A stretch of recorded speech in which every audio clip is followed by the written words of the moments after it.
Welcome to Channel 17, the Town of Colonie Government Channel.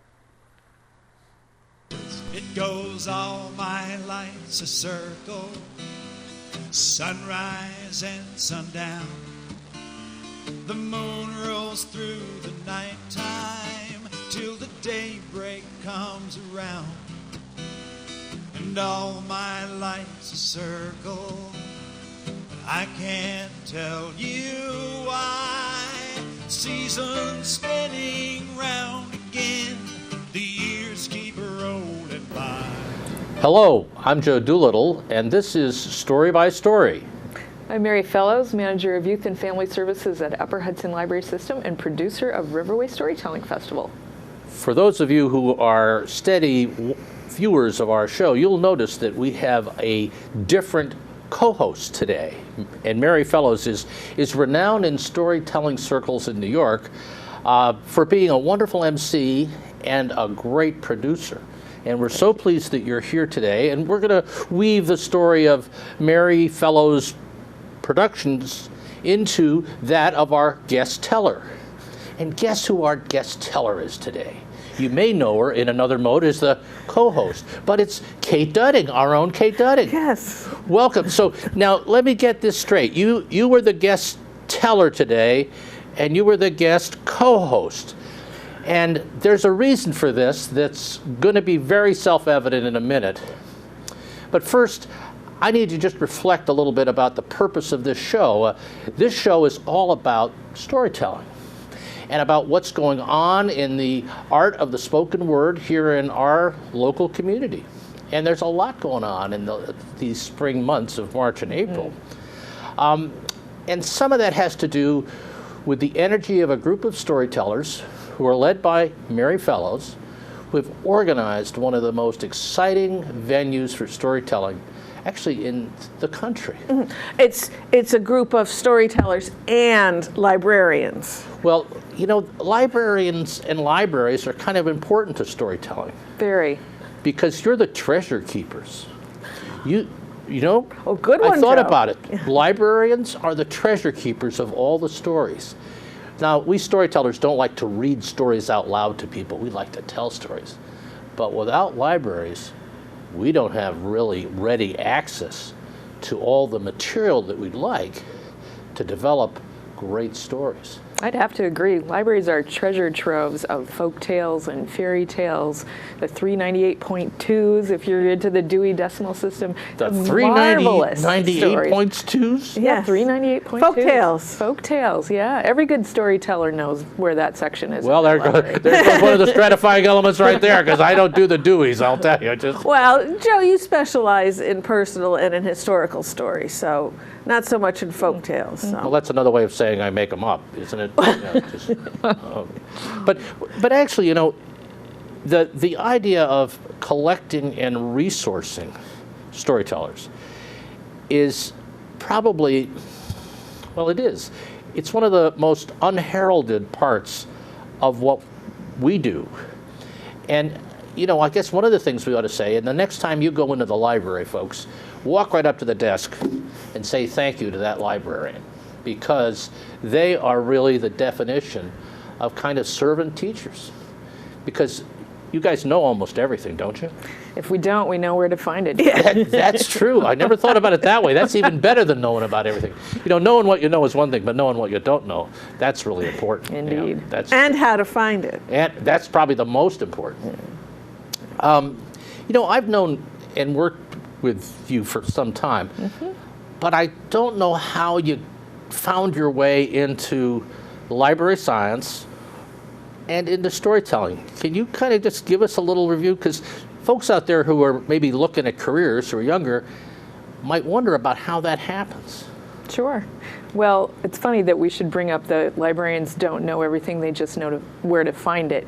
Because I was in college, my second semester, my senior year of college, in English and a business administration double major, and I had no idea what I was going to do with that. And I walked into the college library, and I saw this poster that said, librarians don't know everything, they just know where to find it. And I started thinking about that. And I thought about how I'd used libraries all my life and that I liked the idea of libraries. And I started researching what it took to become a librarian. And I discovered that it sounded like something I could do and like something I would want to do. And so I went to graduate school, and there I took a class on storytelling because I was focusing on children's librarianship. And of course, part of what a children's librarian does is programming, and part of the programming often is telling stories. And so I took this class, and I fell in love with storytelling, and I've been involved with it ever since. Wow. That's so actually you was learned as both a librarian and a storyteller. Mm-hmm. There's a story I'll tell about that misuse of the English language that I know might have hurt you, but okay. But some other time. The one thing that's remarkable about you is I think that's remarkable about you is you're so calm with all the moving parts in your life. I mean, I've rarely seen you kind of really like I get, and Kate only gets once in a great while, kind of excited, but you're kind of be calm, and you could have this whole Riverway Festival going on it just doesn't go on for a day or a weekend. Riverway goes on 6 days this year. 6 days. There are you've organized storytelling events in libraries. Well, the sponsorship is really not just our local library. Yeah, it's way beyond that. It's way beyond that. So give us an idea of the sponsorship and then the reach, which I think is impressive. Yeah, we're really lucky to have great sponsors for Riverway. The Times Union has been a supporter from day one, really helped us get the word out and gave us validation for what we were doing. Also, the Art Center of the Capital Region, we have an arts grant from the New York State Council on the Arts, and that also is validation for us. We've got lots of good business sponsors that have been with us for years. Takes a lot to get those together, but we feel that the quality of what we've been doing Riverway for 10 years this year, helps to make our program something that the sponsors want to support year after year. Well, and the sponsors are important because a lot of the offerings that Riverway has are free to the public. Yeah, the only thing that we charge for are workshops. Anything else, all the performances are free. And this year there are 16 free performances. 16 free performances. And they're both centrally located, some of them, where a lot of people can get to them. And then they're distributed all around the Rensselaer and Albany County. Right. So people can get to a Riverway function in their local library. Many of them can. Like I said, she's a very capable strategic thinker. And she runs such a wonderful meeting. We get things done.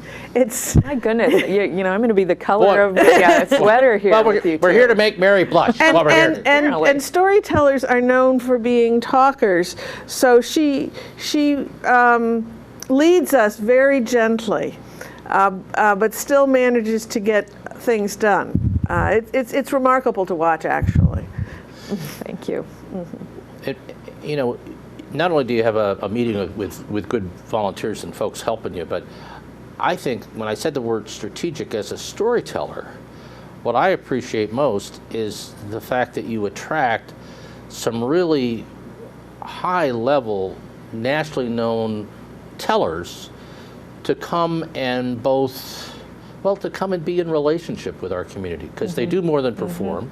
They do workshops, they visit, they schmooze, and they're really extraordinary. Several years ago, I was in a workshop with Donald Davis, and for those of you who don't know Donald Davis, he's one of the most renowned storytellers of personal tales in the country. He's been honored at several different levels, and I got to spend about 2.5 hours in a room with 20 people talking with Donald Davis about storytelling. And I think it cost $25. It was a very expensive thing. But I mean, if I'd taken the guy out to dinner, I would have spent more than $25. And I'd take him out to dinner at the drop of a hat. And there we were, right here. And actually that session took place in this very library here at the Colonie Library. So it's remarkable. And who do we have lined up this year of that same kind of stature to come and be in relationship with us as a community? We have 3 featured tellers this year. Michael Parent, who is of French-Canadian descent. He comes from Maine, and so he will bring that interesting culture. He tells stories both in French and English. We also have Valerie Tutson, who tells African-American tales as well as other stories, of course. And then we have David Novak, who is a person with lots of arts background, clown, storyteller, actor, all kinds of things he brings to his stories. And when you're around David, you laugh and cry simultaneously. Yeah, David, I've seen him perform several times, and his scope of his stories. He has one love story about Sterling the salt cellar who falls in love with the sugar bowl, but he's on the dining room table and she's on the hutch, and there's this chasm between them. And then there's another one he has about the heroic journey of Itsy Bitsy Spider. He wasn't a pinchy winchy spider. He wasn't a bitey whitey spider. No, he was just an itsy bitsy spider. And then he has a personal. You're being a bit of a tease, my friend. You're giving us all these good framing introductions to David's stories, and then you're not going to finish them. Somebody's going to have to show up at Saturday or Sunday at one of those tele things to hear those stories. So that's not. Well, it's wonderful, actually. You're doing a very good job. But so that's what we want you to do. Yeah. If you want to know a little bit more about Riverway, we're going to talk about it, but it is online at www.riverwaystorytellingfestival.org. And it's all there and laid out, so you won't miss a thing if you go to the web and pick up that schedule in the background. That's right. And so how many people are on this committee? I mean, the one thing about storytelling is that it is kind of a community. It's a community builder, both in the performances and the audience's relationship, and then all the production relationship. But how many folks are involved in your story? I'd say the people who are involved throughout the year number about 20. And then when we get volunteers involved during the festival week, we probably swell to 30, 35, somewhere in there. I like the swell idea. I always thought I was a swell volunteer when I volunteered. We thought so too, Joe. just great. And it's quite fun to be involved with something like Riverway. As you've gotten a sense of it, there's a lot of depth to the topics and the contents, and indeed to the people. But one of the other intriguing things for me is the outreach work that you guys have organized in local schools. And I think it's really kind of neat to go to the Saturday showcase and listen to these kids share the stories that they've learned how to tell. Showcase is, well, the showcase is something where we invite people to submit stories, and so that's showcasing the regional tellers who are up and coming, which is a great thing in and of itself.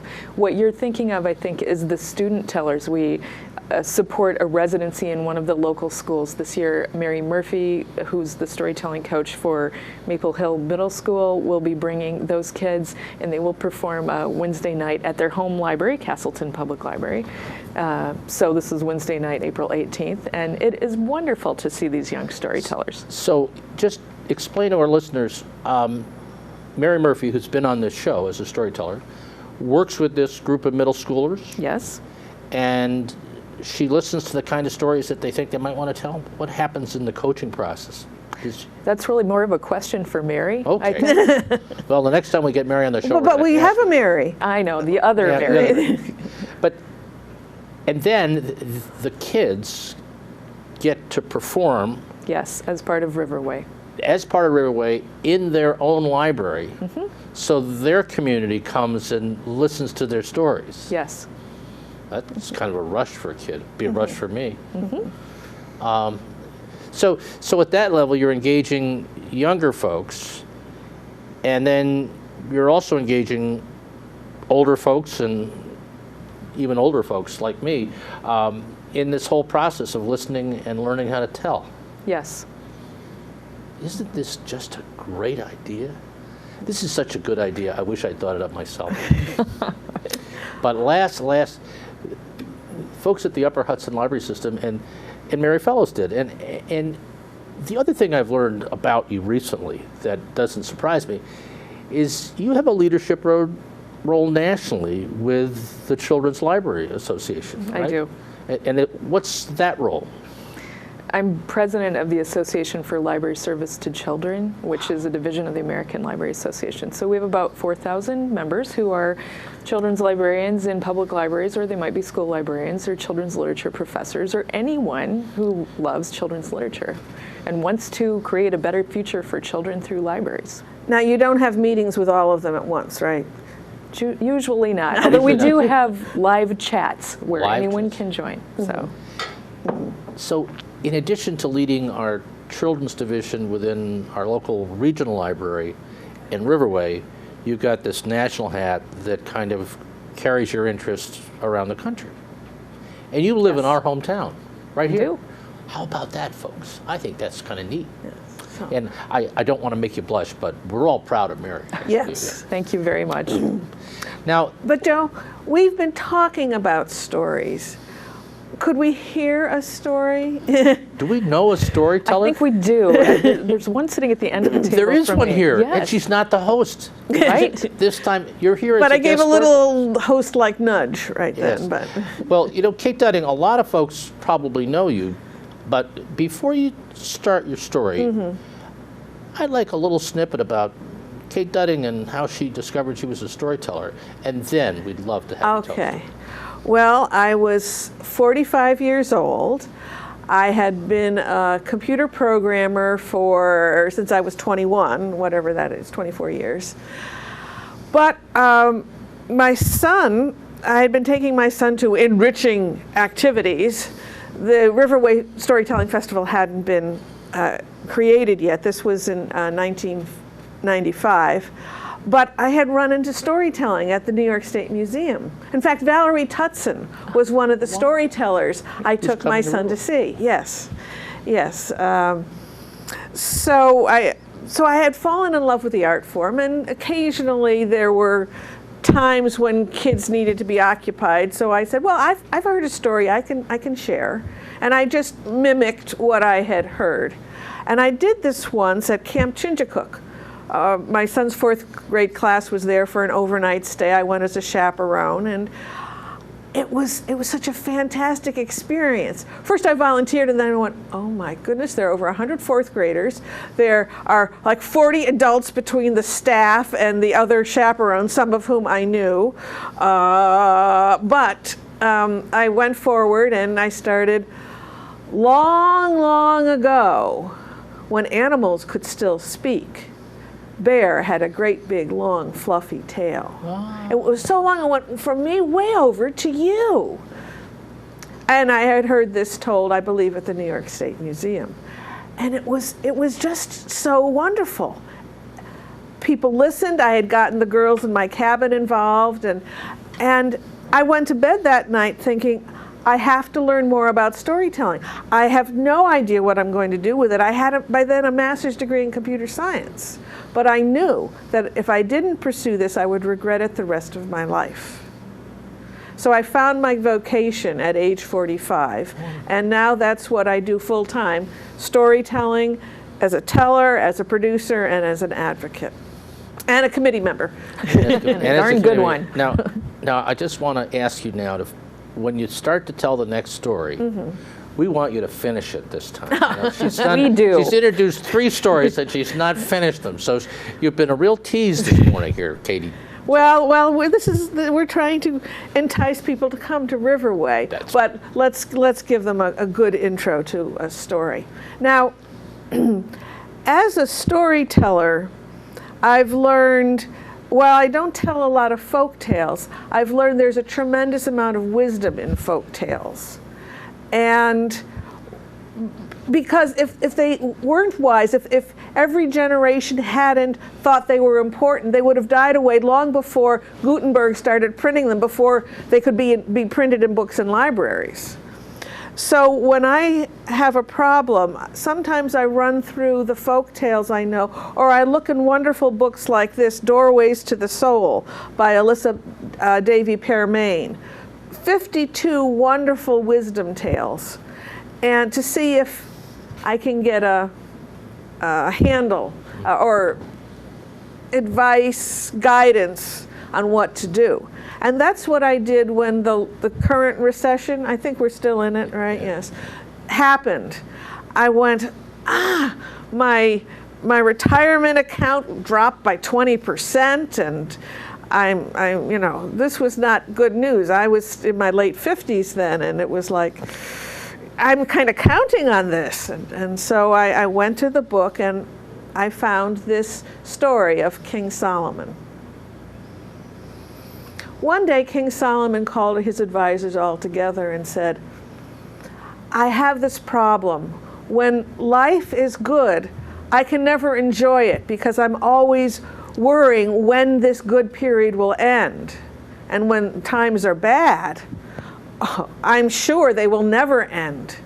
But I had a dream last night that there is a ring that will help me. I would like you to find this ring and bring it to me within 6 months. So his advisors all agreed, and they went off, but they couldn't find anything. And then they asked, you know, the caravans who were coming into the city, and they had nothing to offer. But they said they would ask, and they waited for the caravans to come back again, and nothing. It was the night before the time to King Solomon's deadline, when the youngest counselor still said, well, I'll search the city one more time. And he searched all through the night. As dawn was coming up, there was, in a poor section of town he really hadn't been in before, he saw a jeweler setting up his little stand in front of his hovel, really. He didn't think it would help, but he said, I have a problem. King Solomon is looking for a ring. Told the jeweler his story, and the jeweler said, I can help you.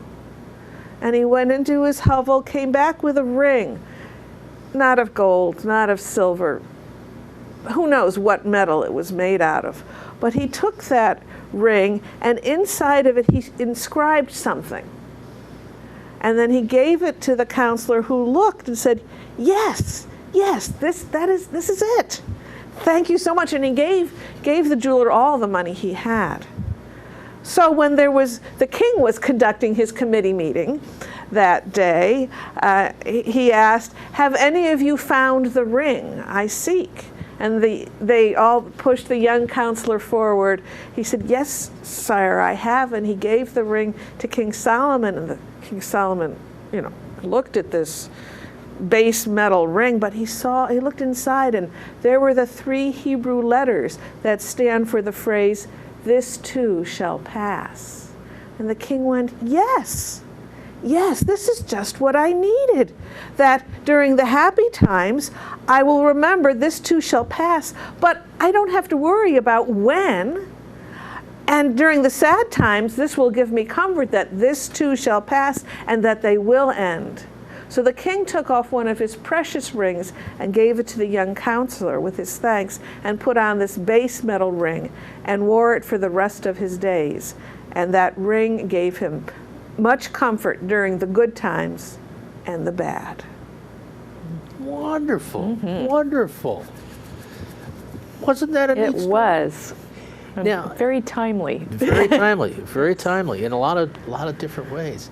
And the wisdom tale comes out of the Hebrew tradition, and it comes out of not a story in the Old Testament, but a story about someone in the Old Testament, and was an interpretive tale. And I'm not sure that that's part of the Talmud, but it was an interpretive tale that was used in teaching. The Mishra? Mishra. Is that it? There's commentary on That's right. on the Bible, and I think that Midrash. it comes from there. Midrash. Midrash tale. There we go. And you found it at a time of your life where you could relate to. Well, I had heard, I knew of it, but it didn't come to mind till I went searching through this book, which is probably available in your library at $3.90 No, I can't remember. 398s? 398.2. I remember the point 398.2. two. Yes. 501c3. No, that's something else. That's something else. That's something else. But 398.2 is where you Yes. find folk tales. Right. But you can just ask your librarian when you go in, and Because they know he how or to she will find know. everything. Right. Right. Even if they don't know Even everything. if they don't know, they know how to Right. find everything. But they know they don't know everything, so that's good too. Anyways, we digress. No, but just doing that as a little reinforcing loop in the Right, library. and we also know that Google doesn't know everything despite Ah, popular opinion. Right. And that's yes. that's true. And I just want you to know that neither does the 411 dial-up answer thing on your telephone either. I just want you to know. So we've covered a lot of ground here today, but let me get back to We're the story. solving questions left and right. When you're telling that story, where are you? Where do you go when you tell that story? I mean, I went a lot of places listening to it, but I'm just wondering where you tell that story.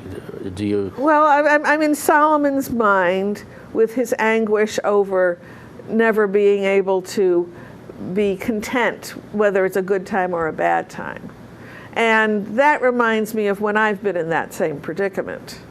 So that to me, that's the heart of the story. And then I travel into the young counselors, you know, the counselor's search in general, and then to the young counselor. See, because it's interesting when you think about the story actually requires both the listener and the teller to imagine something, to take themselves either where the story's taking them, or sometimes we get taken to a place that's not really directly related to the story, but it's where you are going to go because of what's going on in your mind and heart. And I suppose reading a book does that a little bit. Although, when you read a book, whether it's nonfiction or fiction, you're in that story. You know, you go into that story. When you're listening to a story, there's another thing going on, because it's like, God forbid, listening to a sermon at church. You can travel places, and you can let yourself travel places, or you can find yourself places. And that sense of wonder that comes from telling and listening to a story is the remarkable aspect of this practice. It's the exchange of energy, and it's the connection that happens between the teller and the listener, and it's created in the moment.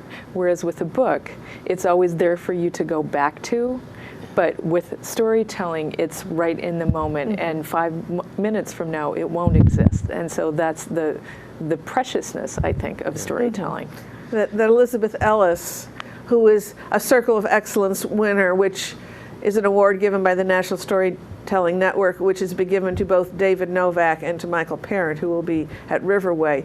She says, storytelling is the only time when the observer is in the presence of the artist as the artist is creating the work of art. Nice. That the book, the author is, you know, could well be dead.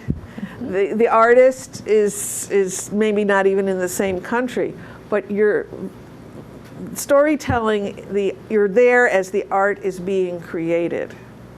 And then another thing I wanted, what you said brought to my mind, was when Laura Sims was here for one of the early Riverways, she said, I tell a story and everyone who's listening hears their own version of it.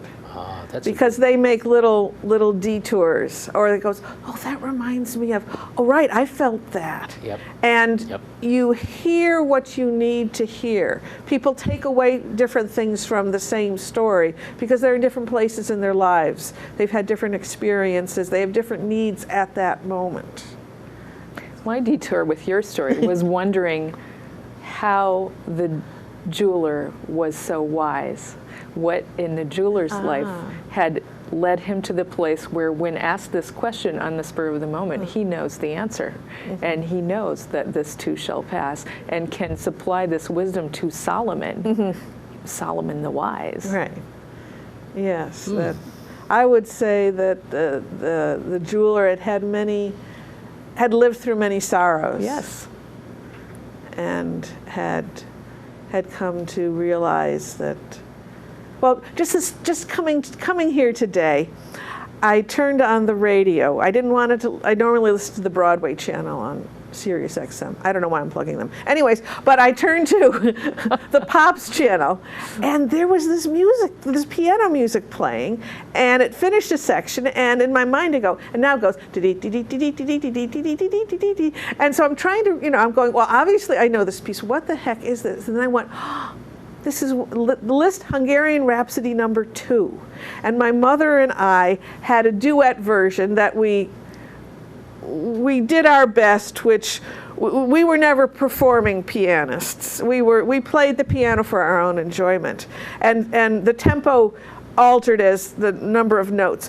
Liszt was a virtuoso, and so we never got there. But we did enjoy the music. And I felt this, I felt this blessing of, this reminded me of all the wonderful times I had spent with my mother, who died when I was in my 30s. And that I was blessed to have had her for as long as I had. Mm-hmm. That's one of the pieces of wisdom that I have come up with. And that was a wonderful moment for me today. I'm going to pause here and just say to the folks watching, what's just happened is we've kind of reflected on a story, and if you think through where we've traveled, the story took us someplace, and then the reflection has even taken us to other places. Now, we're fans of storytelling, but I have to tell you that one of the most remarkable weeks of the year is going to take place between April 16th and April 21st, right here in our town, Albany and Rensselaer counties. And if you want to take advantage of it, it's right there for the listening. And I want you to go online and check that schedule, and we'll hear a little bit more about it later. But this kind of thing is going on, and actually, in the week of April, the Riverway happens. It happens a lot, and in other weeks of the year, it happens somewhat. So that's all on another website, which is our production company website, storiescircle@proctors.org, and that's AT, not the little wombat thing. And all you ever want to know about storytelling, finding a storytelling, meetings, open mics, performances, it's all there. So we encourage you to check that out. Well, should we tell them about the other storytelling events in April? Well, gee whiz, I thought you'd never ask. Okay, starting on April 1st is one of the Children at the Well events. There are local youth storytellers for peace and understanding. And Mary Murphy happens to be involved with them also. It's a different troupe of young people from different faiths who are brought together to learn to be storytellers and share stories from their own faith traditions. And on Sunday, April 1st at 2 p.m. at the Schenectady Jewish Community Center will be their annual youth circle for the Interfaith Story Circle. And so the new storytellers will be sharing their stories, and that will be followed by a vegetarian potluck supper. Vegetarian because we want to, it's the common denominator between all these different traditions. And there are many traditions. I'm not sure this year, but in previous years there have been stories from the Christian, Jewish, Hindu, Muslim, Baha'i, Unitarian, I'm missing some, but a whole vast array of traditions. Oh, Joe, you talk about this one. This program that's coming up at the Glenn Sanders Mansion in April. April 15th. April 15th. It's the day you all know and love. And the title is Certainties Other Than Death and Taxes. And two of my favorite tellers are performing there. And it's Kate Dudding and Margaret French. Mm-hmm. And some of you will recall Margaret French has been on this show. She's from Saratoga. And the two ladies are going to tell stories about the certainties of life. Mm-hmm. Love. Including, and the feisty, spunky, resilient human spirit. You can go to our website and get the better quote, but... Well, and we know a few of those, and two of them are going to be telling stories at the Glenn Sanders Mansion. And the cost of that is $31, and in addition to those feisty stories and the entertaining laughter that comes with them, you're going to get a great dinner from Angela Mazzone's best chefs.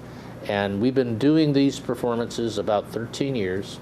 And we're well up into the thousands of people who have enjoyed them.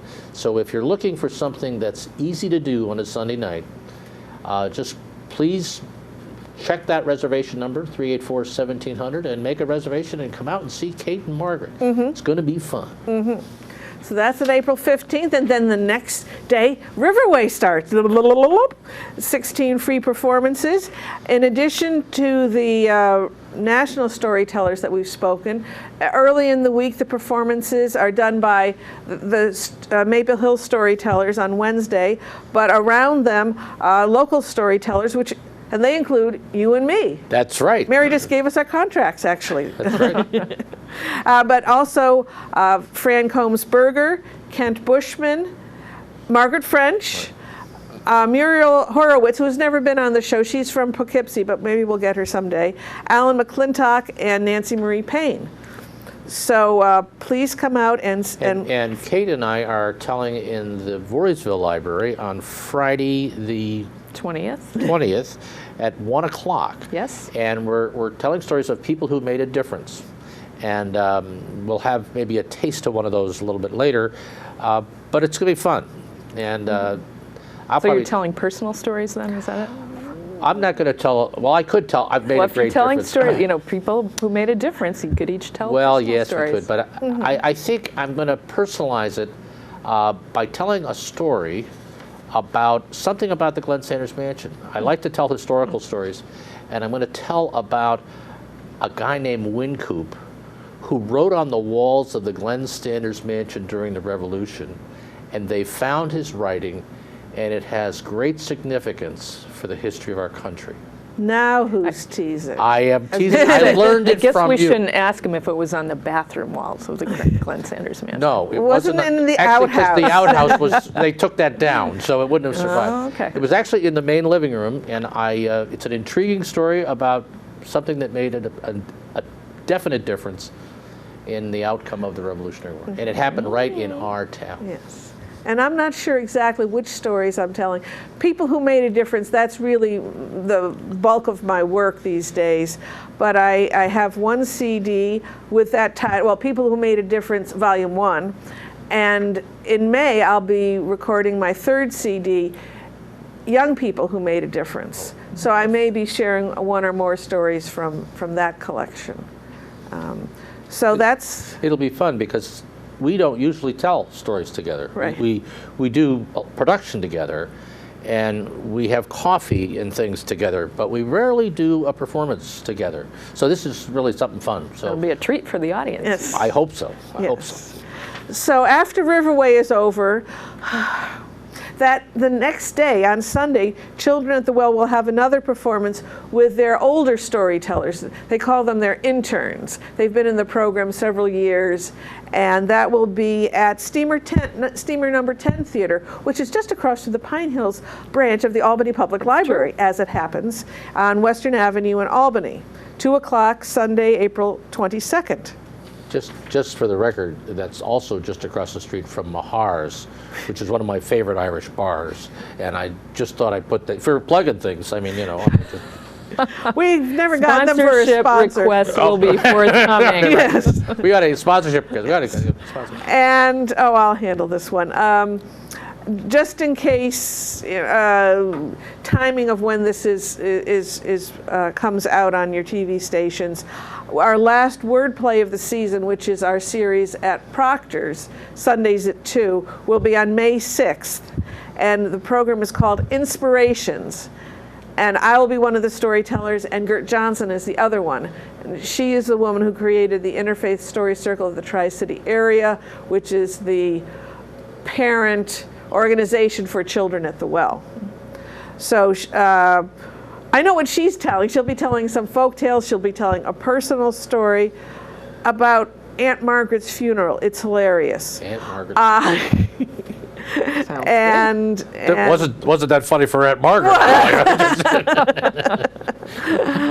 Now, how do you know? Just thinking that. Just thinking yes, that. yes. So I'm very much looking forward to my collaboration with Gert on that. So if you can't wait for any of these events, or heaven forbid if you're ill and can't get out, you can watch us on your computer. Go to storycircle@proctors.org and click on YouTube. We have, I think, close to 7 hours of stories, mostly of people who have been telling in this chair, on there for your enjoyment. And if you have friends who don't understand why you love storytelling, point them to storycircle@proctors.org, click on YouTube, and maybe they too will fall in love with this art form, which of course is the first art form, and unfortunately is one of the least known art forms in our culture, but we're working to fix that. If you'd like to be a patron, go to storycircle@proctors.org and click on how you can help. I might just make a little plug on the patron thing, Kate, because you know, the fact that we have patrons has enabled us to really underwrite the work we do at Proctor's. By that I mean to pay the cost of the gallery and the copying and those kind of costs, so that the income we get from the performances really can go to the tellers. So that's a very important part of what we've been able to do with that sponsorship. So please think about that. And for those of you who have offered sponsorships to Story Circle at Proctor's, we are very grateful. Now, in the performing arts, the ticket prices never cover all the costs. Right. And so you think about it, any theater group you know, symphony, they all have sponsors, and you could be ours. And there are sponsor benefits on the website. Mary, I want to go back to Riverway and to you, and just we've talked a lot about it, and maybe we've overdone it, but I don't think it's possible to overdo Riverway. But you know, for you, share a memory about what it's been like at any one of these Riverway performances. And I told you about being with Donald Davis, and that ranks right up there for me. But you know, do you have a memory that's kind of a keeper? I do. I have one memory of the performance that Donald Davis gave. You mentioned Donald earlier. He tells personal stories that are totally engaging and very funny often. And we were in the Bush Memorial Center up at the College of Sage, and he was telling his stories on Laugh-In Night, which is our Saturday night doubleheader.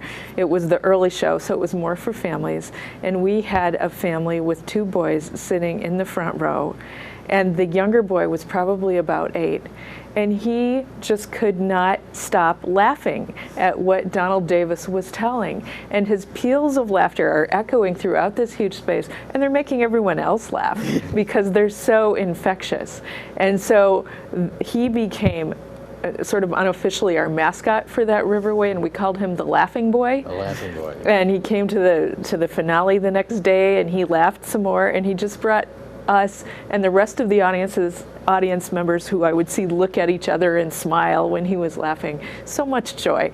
And that's really what we hope to do with storytelling. We hope to bring people joy because we touch humor in them. We bring tears to their eyes because we touch some memories, and we give people something to think about. Another thing that I remember is parents coming back to me the second night and saying, I brought my son yesterday, and he retold the stories all the way home in the car, and then this morning when his dad got up, he retold them to him, and it's that telling and retelling of what they've heard. We're really capturing people.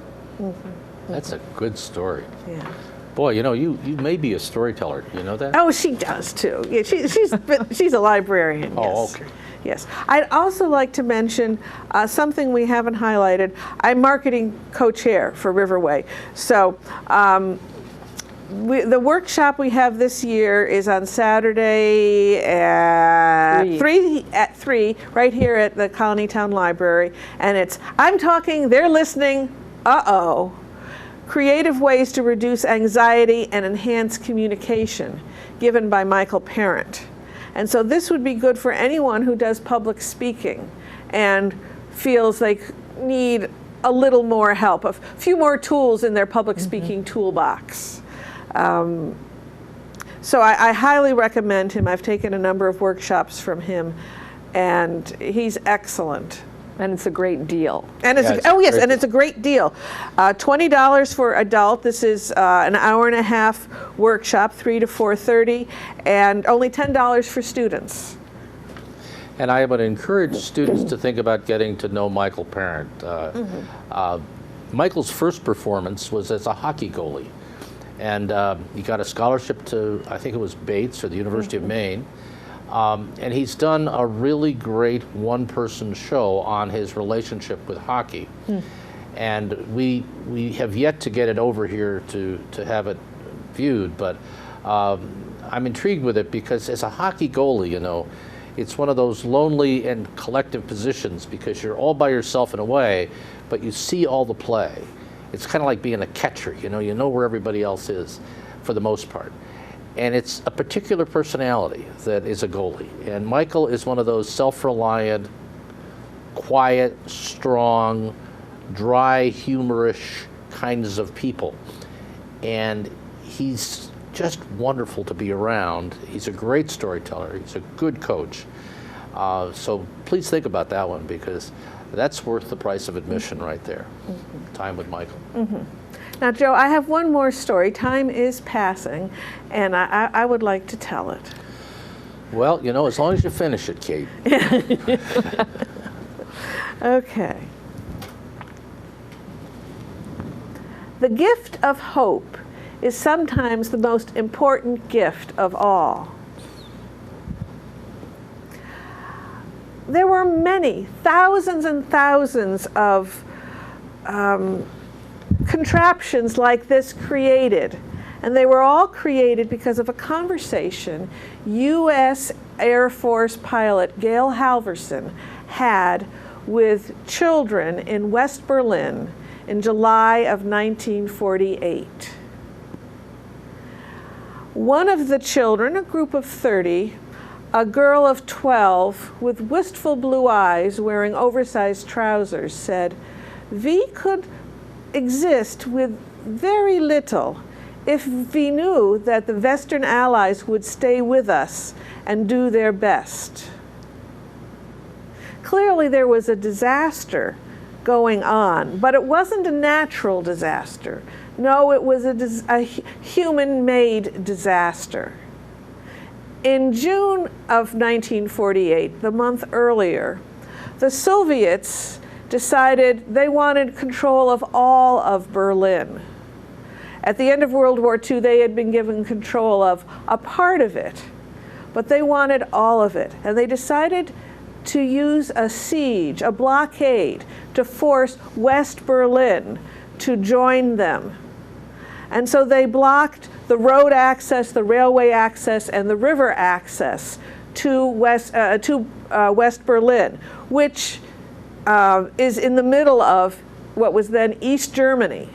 So it was a little island in the middle of East Germany that had no way to have goods shipped in. The only way that was left was by the air. Again, at the end of World War II, the negotiation was that there would be 3 flight paths open to the Allies to access West Berlin. Well, air access, West Berlin had 2.2 million people in it in 1948. It was estimated they were going to need 4,500 tons. 4,500 tons per day to survive of food and supplies. And this was at a time when cargo planes each carried less than 10 tons. So I've done the math. We're talking suddenly at least 500 flights were going to be needed a day to keep the West Berliners alive and with heat in their homes, because most of the heat then was generated by coal. Well, the Allies said they would take on the task. And it had started up when this conversation took place in July of 1948. Gail Halvorson had landed his plane, and it takes time to unload almost 10 tons of material off of a plane. So he had some time to kill, and he noticed some children over by the mesh fence. And so he went over to talk to them. He had been in World War II and talked to children wherever he had been stationed. And one of them said, "How many bags of flour can you fit in your plane?" And they discussed that. And how many loaves of bread can be made from each bag of flour? And then another child said, "You know, my relatives from East Berlin come to West Berlin every day to go to the library to read the newspapers published in West Berlin, because they're very different than the newspapers published in East Berlin. They find out a lot more from the newspapers published in West Berlin."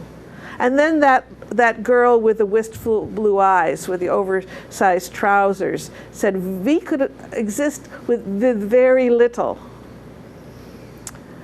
So he spoke to them for about an hour, but then he had to get back because he was doing 3 flights a day from West Germany into West Berlin. And after he said goodbye, he was walking away, but he thought, there's something really different about this conversation.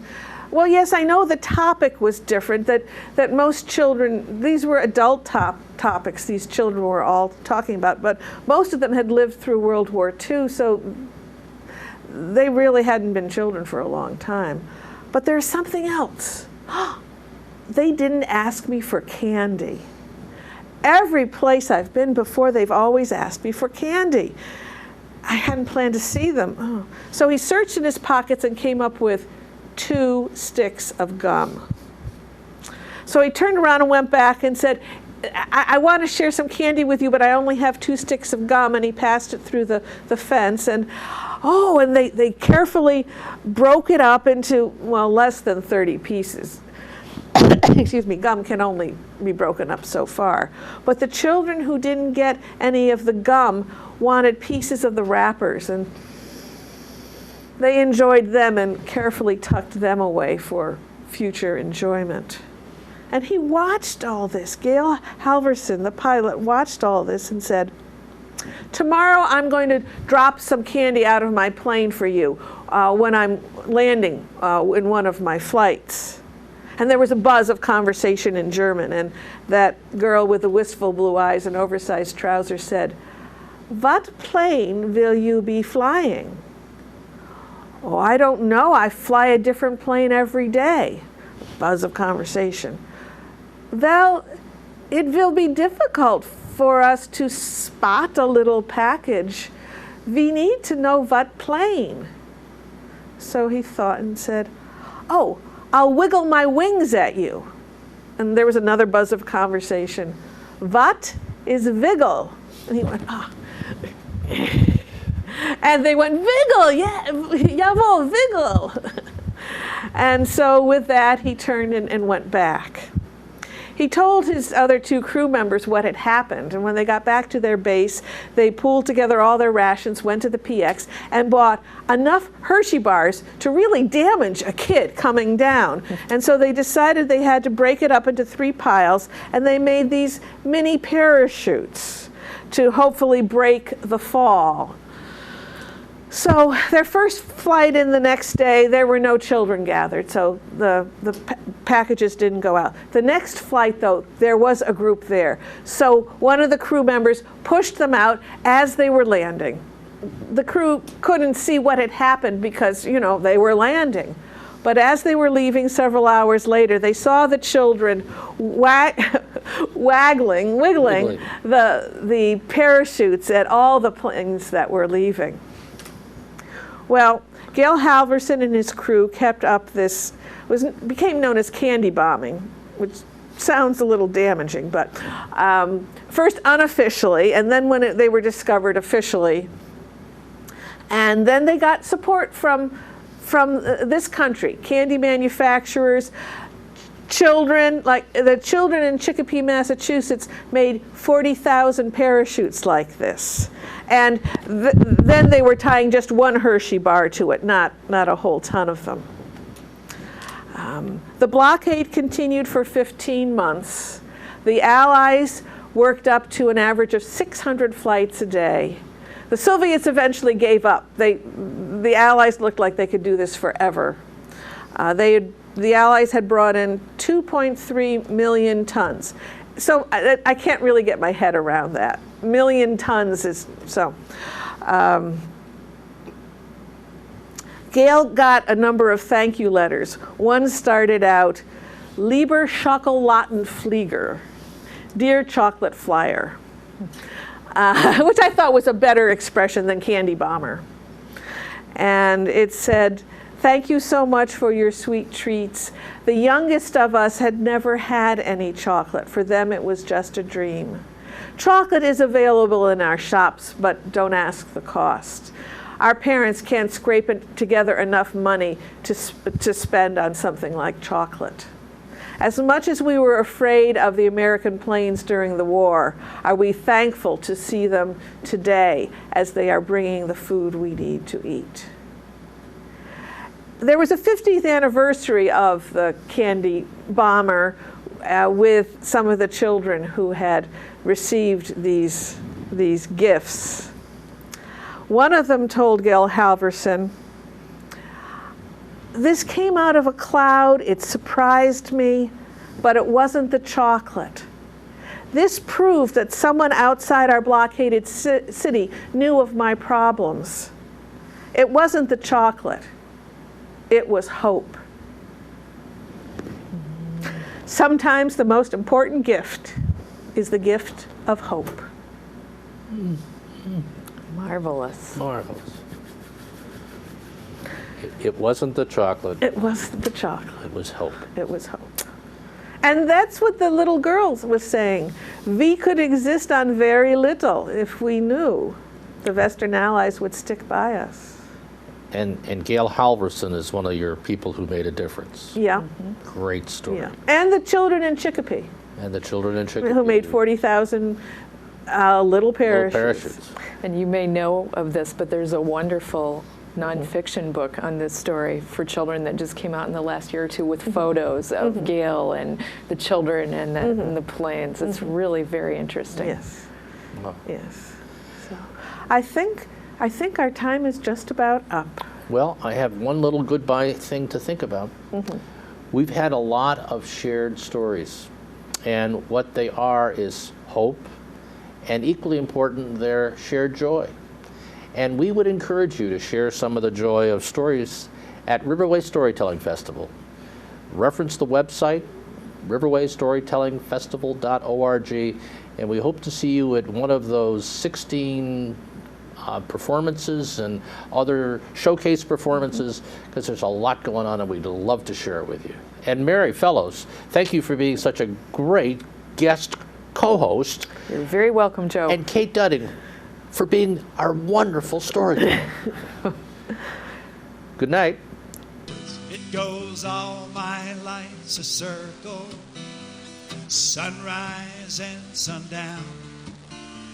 The moon rolls through the nighttime till the daybreak comes around. And all my life's a circle, I can't tell you why. Seasons spinning round